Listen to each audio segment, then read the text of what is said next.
Hi అండి, welcome back to Lucky's kitchen world. అందరూ బాగున్నారా? నేను కూడా చాలా చాలా బాగున్నాను. మీరందరూ కూడా బాగుండాలని మనస్ఫూర్తిగా కోరుకుంటున్నాను. ఇంకా మన వీడియోస్ ఎవరైనా కొత్తగా చూస్తున్నట్లయితే ప్లీజ్ లైక్ చేయండి. అలాగే మన ఛానల్ని సబ్స్క్రైబ్ చేసుకుని సపోర్ట్ అయితే చేయండి. మీ సపోర్ట్ ఎప్పుడూ ఇలాగే ఉండాలని మనస్ఫూర్తిగా కోరుకుంటున్నాను. ఇంకా మన వీడియోస్ని చూస్తూ లైక్ చేస్తూ ప్రతి వీడియోకి కమెంట్ పెడుతున్న వాళ్ళు ప్లీజ్ ఈ వీడియోని కూడా లైక్ చేసి ఒక స్వీట్ కమెంట్ అయితే చేసేయండి. ఇంక వీడియోలోకి అయితే వెళ్ళిపోదాము. ఈ వీడియో వచ్చేసి ఎప్పటిది అంటే ముందు బుధవారం రోజు వీడియో అనమాట, మొన్న బుధవారం కాదు. ఇంకా ఆ రోజు morning to evening mini vlog. ఉదయం లేచిన వెంటనే ఫస్ట్ అయితే మినపప్పు అయితే కడుక్కుంటున్నాను. నైటే పడుకునే ముందే నేను మినపప్పు వేసేసి పడుకున్నాను అనమాట. అప్పుడే 4 రోజుల నుంచి మినప్పిండి అయితే లేదు ఇంట్లో. నాకేమో టిఫిన్స్కి ఇబ్బంది అయిపోతుంది. మా ఇంట్లో ముసలం ఉంది కదా, ఇంకేమున్నా తిందనమాట. ఉప్మా లేక ఇడ్లీ ఇంకా అట్టు, అంతే. అంతకు మించి ఇంకా వేరే టిఫిన్స్ ఏం చేసినా తిందు. ఆ ముసలం ఎవరో అనుకుంటున్నారా? మా లక్కోడే అండి. మా అత్తగారు అయితే ఇంకా బెటరే. నేను ఏది చేసి పెట్టినా మాట్లాడుకుంటూ తినేది. మా లక్కోడు అలా కాదు, దానికి నచ్చితేనే తింటదనమాట.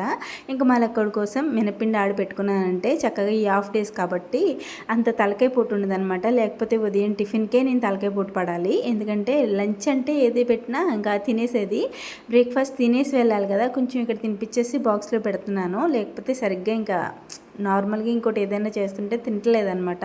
ఉప్మా చేయమంటుంది. రోజు ఉప్మా ఏం చేస్తామని చెప్పేసి పిండి ఆడుకుని పెట్టుకుంటే ఇడ్లీ ఒకరోజు, అట్టు ఒకరోజు, ఇంకా ఒకరోజు ఉప్మా అలా చేయొచ్చు కదా, ఎక్కువ తలకాయ పోటు ఉండదు. ఉదయం బ్రేక్ఫాస్ట్కి ఇంకా హడావిడిగా చేసుకోవడం కూడా ఉండదని చెప్పేసి ఇంకా నైట్ అయితే పప్పు నానబెట్టేసుకున్నాను.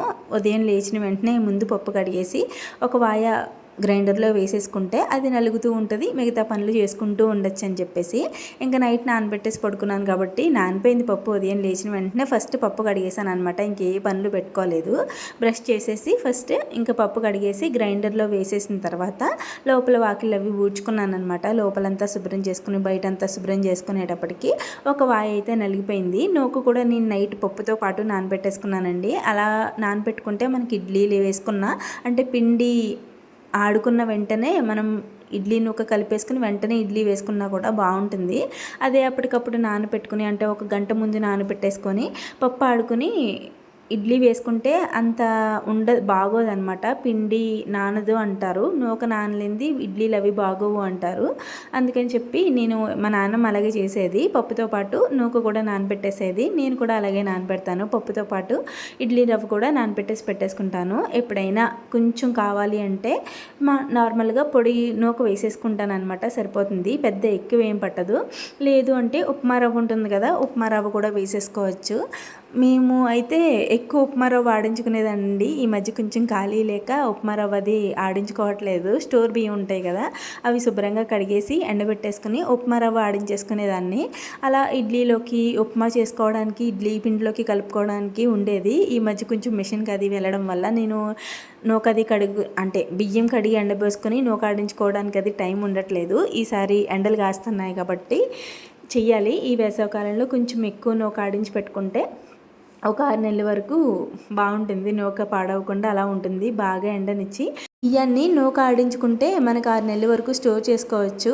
అంటే తడి చేతులవి పెట్టకుండా స్టోర్ చేసుకుంటే 6 నెలల వరకు పురుగు అది పట్టకుండా చాలా బాగుంటుంది. 6 నెలలు ఏంటి, సంవత్సరం కూడా స్టోర్ చేసుకునే వాళ్ళు ఉంటారండి.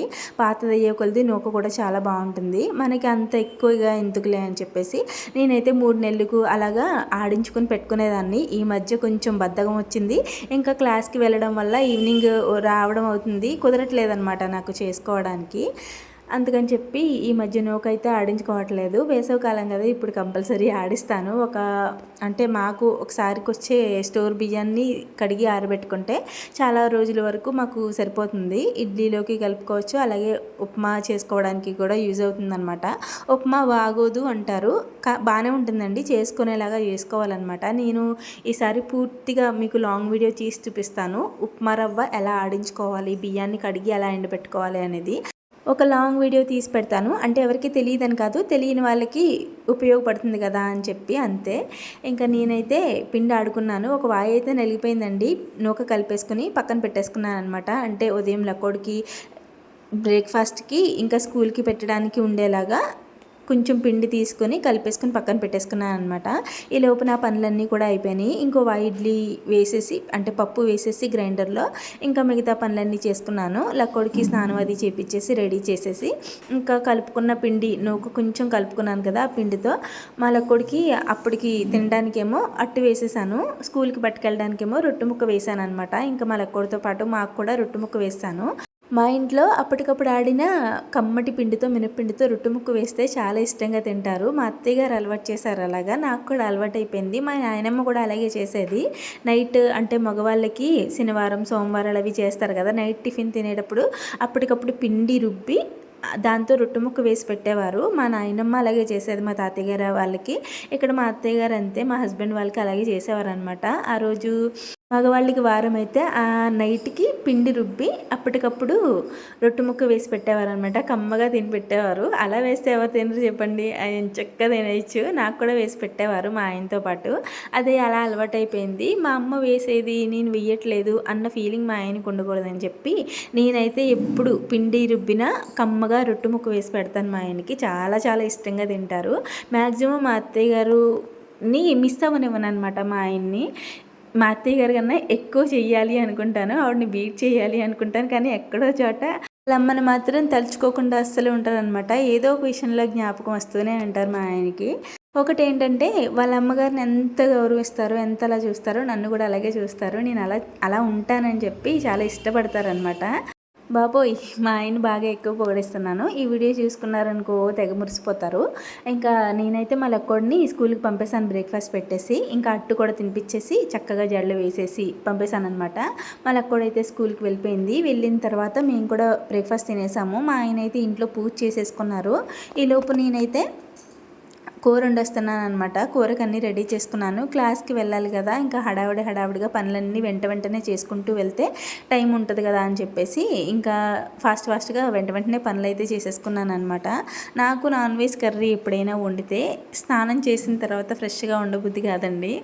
ముందు నాన్ వెజ్ కర్రీ వండేసిన తర్వాత స్నానం చేస్తే ఫ్రెష్ ఫీలింగ్ ఉంటుంది, అంటే అది నీచు వాసనలాగా అనిపిస్తుంది. అందుకని చెప్పి ఫస్ట్ కర్రీ వండేసిన తర్వాత వేడిగా అన్నం స్నానం చేసి వచ్చాను పెట్టుకుంటాను. కానీ కర్రీ మాత్రం వండేసిన తర్వాతే స్నానం చేస్తాను అనమాట. మీరు తప్పుగా అనుకోవద్దు.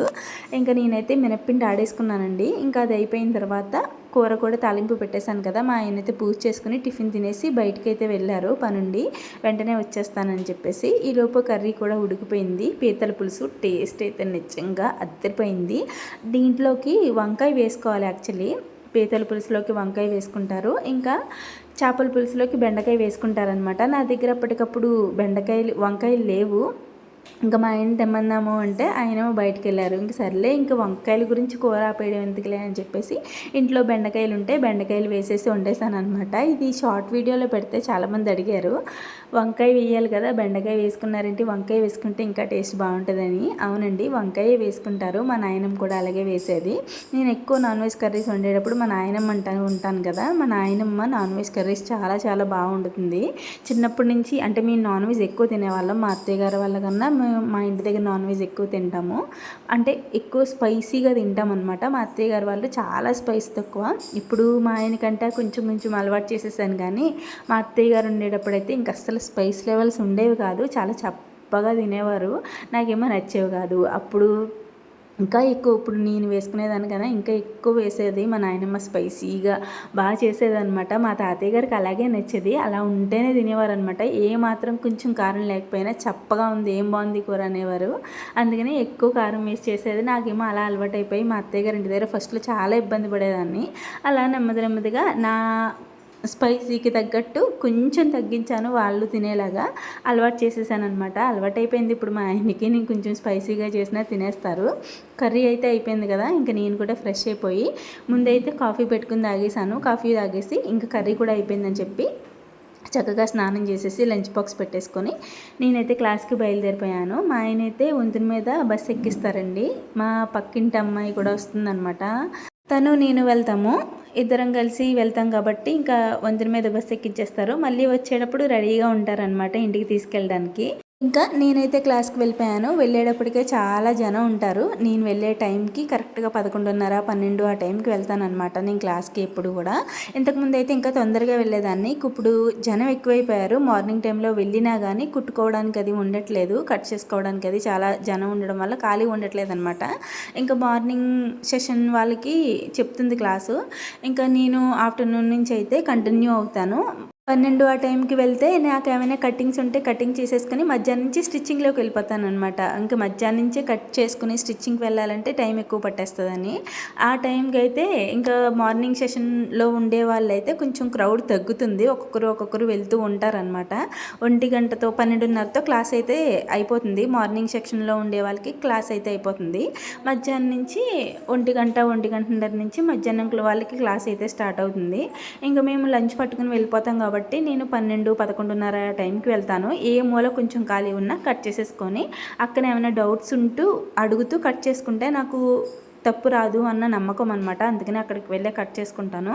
బ్లౌజులోకి అయితే వెళ్ళాను కదా, క్రాస్ కట్ బ్లౌజ్ అయితే కట్ చేస్తున్నానండి. నాకు మిగతావన్నీ కూడా చాలా క్లియర్గా అర్థమయ్యాయి. క్రాస్ కట్ బ్లౌజ్ అయితే నేను ఎక్కువ కొట్టాలి అనుకుంటున్నాను. ఎందుకంటే నాకు క్రాస్ కట్ బ్లౌజ్ కొంచెం సరిగ్గా రాదనమాట. అంటే అంతకుముందు కుట్టేదాన్ని, చిన్న చిన్న మిస్టేక్స్ ఉండేవి. ఆ మిస్టేక్స్ సరి చేసుకుంటూ ఇప్పుడు కరెక్ట్గా కుట్టాలని చెప్పి ఎక్కువ క్రాస్ కట్ బ్లౌజ్ మీదే ఎఫర్ట్స్ అన్నీ పెడుతున్నాను. తర్వాత మోడల్స్ నేర్చుకుంటాను. ఇంకా క్లాస్ అయితే అయిపోయింది. ఆ రోజైతే సిల్క్ బ్లౌజ్ కుట్టాను. నిజంగా సర్ద తీరిపోయింది. అస్సలు సరిపోలేదు క్లాత్ ఏమో. అన్ని ముక్కలు అతుక్కుంటూ వచ్చేటప్పటికే నాకు బుర్రపోయింది. ఇంటికి వచ్చి మా ఆయనతో ఏదో గొడవ పెట్టేసుకుంటున్నాను అనుకోకండి. ఏదో మాట్లాడుతున్నాను. ఆ మాటల్లో కొంచెం సీరియస్గా మాట్లాడుతున్నాను అనమాట. అంతే, మా ఆయనతో గొడవ కాదు. నేను ఏది జరిగినా మా ఆయనతోనే షేర్ చేసుకుంటాను. ఇంకెవరితోని చెప్పను. అదే అనమాట. ఇంకా ఇంటికి వచ్చిన తర్వాత వేడిగా టీ తాగేసి ఈవినింగ్ పనులు ఉంటే చేసేసుకున్నాను. మా ఆయన అయితే లైన్కి వెళ్ళిపోయారు. ఇంకా మా లక్కోడికి స్నానం అది చేయించేసి హోంవర్క్స్ అయితే రాయిపిస్తున్నాను. ఇంకా డిన్నర్ కూడా ప్రిపేర్ చేయాలి. ఇంతే ఈ వీడియో. మళ్ళీ వీడియోలో కలుద్దాం. Thanks for watching. బాయ్.